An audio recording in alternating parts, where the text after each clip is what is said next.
Ah, finally, my mortal returns. I was beginning to think you'd been swallowed by the lines of motor vehicles, or a particularly aggressive pigeon. Or worse, that you had abandoned me to perish beneath the weight of fluorescent lighting and polyester. Did your pathetic human brain forget? Today was the first of my days of gainful employment, as the manager of men so called it, though I feel as though I have gained nothing. Come, sit. Or kneel, if that's your preference. I'm still deciding which tradition of greeting I like better. And I shall tell you of my daylight hours spent earning coin.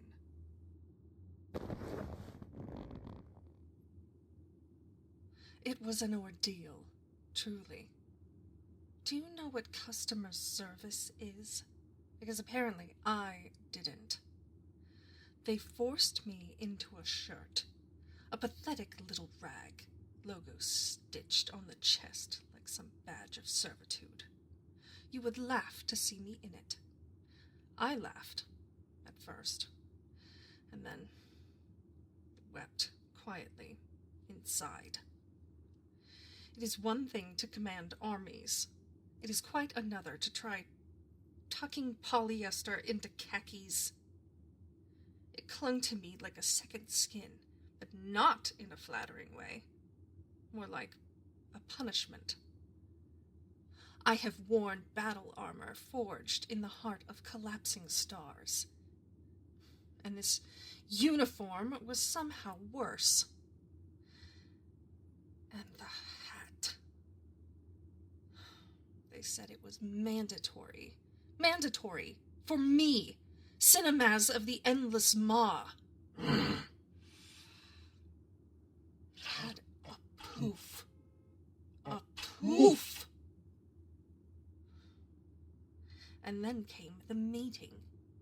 The manager ordered us to smile, to radiate positive energy. I unleashed the grin that once made the archangels beg for mercy. Two fainted, the rest avoided eye contact. The manager asked me to tone it down.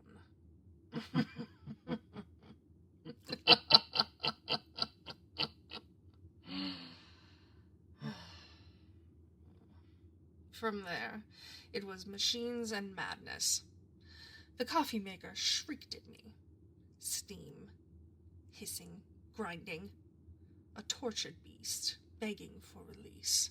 So naturally, I tried to bind it with an incantation. It rewarded me with a geyser of foamed milk.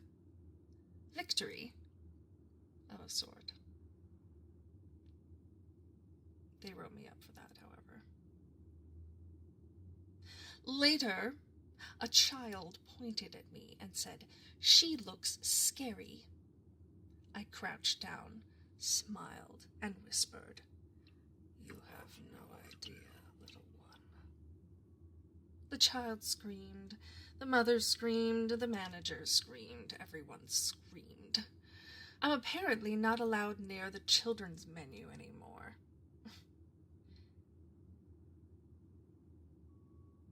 And yet, through all of it, I kept feeling wrong. This body, this vessel, it betrays me at every turn. My back aches after standing mere hours. My hands blister from hot trays. My throat rasps from customer interaction.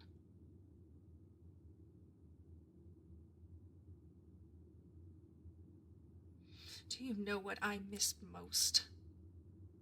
The weight of my wings. Vast, terrible things, spanning the horizon, stirring storms with every beat. Now I have these flimsy shoulders. They slope forward under the weight of a name tag. A name tag. Hello, my name is... You cannot imagine the humiliation. I used to stride across battlefields without touching the ground. My claws tore rifts in the fabric of reality. My eyes could unmake a king with a glance. And now I smile at customers and wipe down tables. The scent of fryer oil clings to my hair like some pitiful curse. The skin itches under polyester. My powers, they flicker like dying embers. I tried to summon a single flame to light the break room candle, and only got a spark. A spark! Me! Once I was vast, my body carved from obsidian flame. My voice, a chorus of wailing stars. I had claws long enough to scrape the firmament. When I moved, worlds shook. When I breathed, cities withered. I remember striding across a battlefield where mortals cowered like ants. I drank their fear like wine, and I relished it. That power, that certainty, it filled me. And now... now I bruise if I bump my hip on the counter.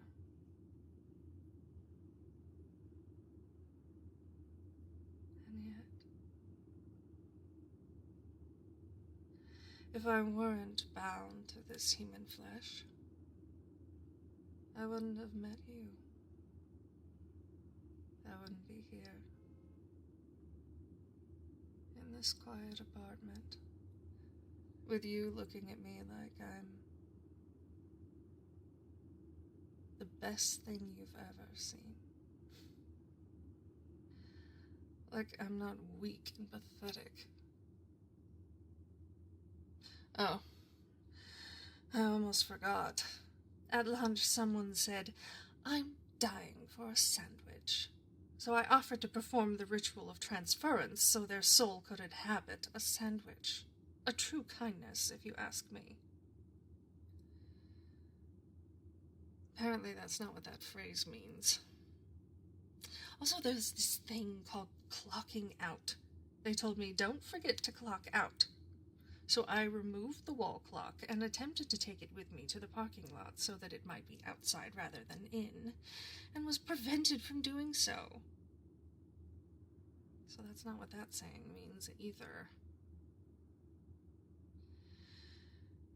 And when they said, "Have a good one," at the end of the day, I reflexively said, "May your enemies drown in molten brass." You know, as is common. The manager told me I should probably just say thanks. I fear I shall never understand these human ways.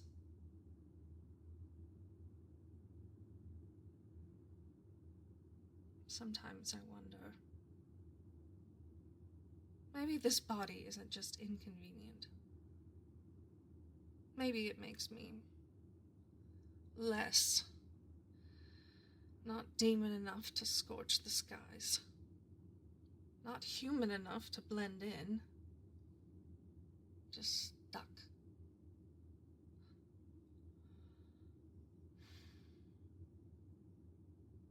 And then, when I look at you, I wonder if you wish you'd met me as a real girl.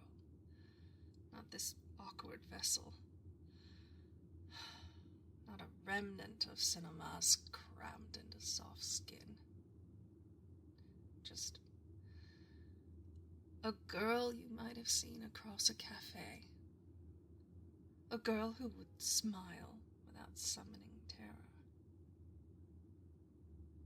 Would you have liked me more? I remember the day I drowned a kingdom in flame.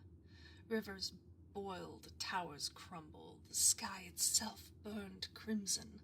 Mortals fell to their knees, whispering my name with terror and reverence. And now I whisper, would you like that with fries? I wielded storms once. Now I wield a spatula. And yet, if I could return to that form, terrible, infinite, I'd lose this. You. This absurd, warm, impossible life.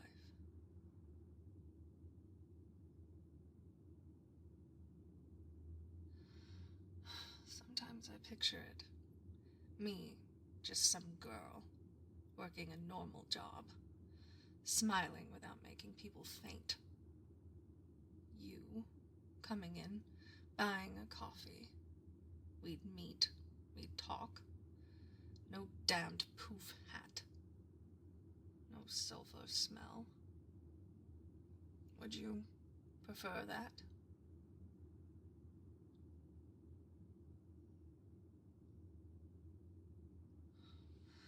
You truly mean that?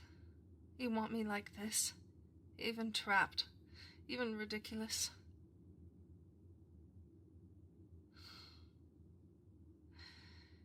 You foolish, wonderful mortal. You must be either the bravest being alive, or the dumbest. But maybe that's why I love you. Because you stay. Because you don't flinch. Because you look at me, not the wings, not the flames, not the uniform, God help me, but me. You will perform the ritual of snuggling now, you hear? I have labored long and hard, and I demand it.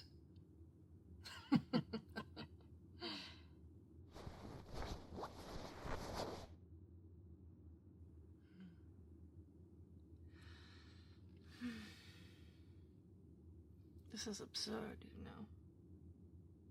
Me here, wrapped in a blanket, covered in fryer oil and your kisses instead of the blood of my enemies. And yet, I think I like it. Promise me, mortal.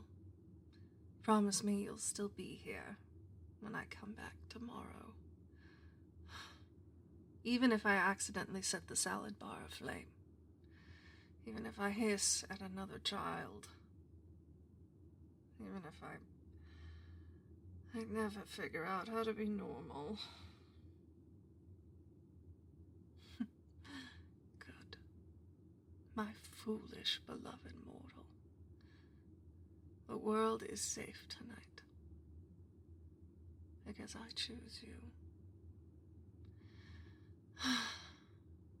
And if you choose me, then we shall consummate this night as we do in hell, with fiery sin. Oh, do not look so surprised, as though I do not seek to ravish your delicious human form every night. What do you say? Will you experience the endless maw once more?